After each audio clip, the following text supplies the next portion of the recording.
ఇప్పుడే అందిన వార్త. ధర్మస్థలిలో బయటపడ్డ మిస్టరీ, బయటపడ్డ అస్థిపంజరాలు. ఈ వివరాలన్నీ ఇప్పుడు మనం పూర్తిగా తెలుసుకుందాం. అంతకంటే ముందు ఈ ఛానల్ని సబ్స్క్రైబ్ చేసుకొని లైక్ చేయండి. ఈ వీడియోని అయితే పూర్తిగా చూడండి, అప్పుడే మనకి కంప్లీట్ ఇన్ఫర్మేషన్ అనేది తెలుస్తుంది. ఇక ఈ విషయాలన్నీ మనం పూర్తిగా పరిశీలించినట్లయితే, కర్ణాటకలోని ప్రముఖ ఆధ్యాత్మిక క్షేత్రం ధర్మస్థలిలో అనుమానాస్పద మరణాలపై మిస్టరీ కొనసాగుతుంది. ఈ కేసుకు సంబంధించిన దర్యాప్తులో కీలక ముందడుగు పడింది.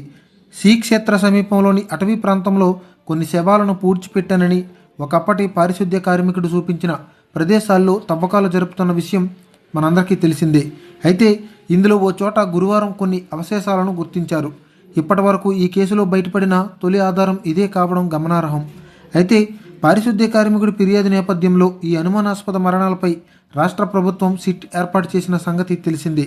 గత సోమవారం నుంచి సిట్ అధికారులు అతడిని వెంట తీసుకెళ్లి దర్యాప్తు చేపట్టారు. నేత్రావతి నది స్నానఘట్టానికి అవతల వైపు ఉన్న ప్రాంతం నుంచి పరిశోధన ప్రారంభించారు. మృతదేహాలను పూడ్చిపెట్టినట్లుగా మొత్తం 13 చోట్లను అతడు గుర్తించగా ఆ ప్రాంతాల్లో తవ్వకాలు కొనసాగిస్తున్నారు. ఈ క్రమంలోనే గురువారం 6వ ప్రాంతంలో మానవ అవశేషాలు బయటపడ్డాయి. వాటిని ఫోరెన్సిక్ బృందం సేకరించి ల్యాబ్కు తరలించడం జరిగింది. ల్యాబ్లో పరీక్షించిన తర్వాతే వాటి గురించి వివరాలు తెలుస్తాయని సిట్ అధికారులు మాత్రం చెబుతున్నారు. అయితే దక్షిణ కన్నడలో జిల్లాలో ధర్మస్థల ప్రముఖ శైవ క్షేత్రం.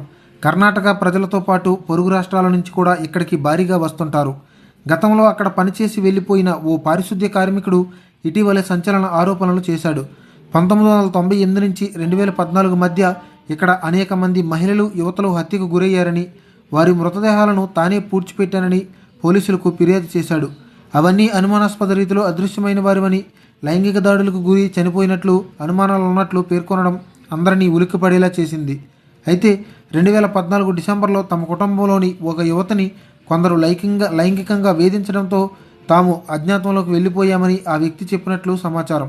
మృతదేహాలను ఎవరు ఖననం చేయమన్నారు, వాటిని ఎవరి సహాయంతో తీసుకెళ్లేవారు తదితర ప్రశ్నలను సిట్ అధికారులు అడిగి అతడి నుంచి వివరాలు తెలుసుకున్నారు.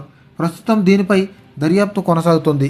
ఇలాంటి మరిన్ని అప్డేట్స్ కోసం ఈ ఛానల్ని సబ్స్క్రైబ్ చేసుకొని లైక్ చేయండి.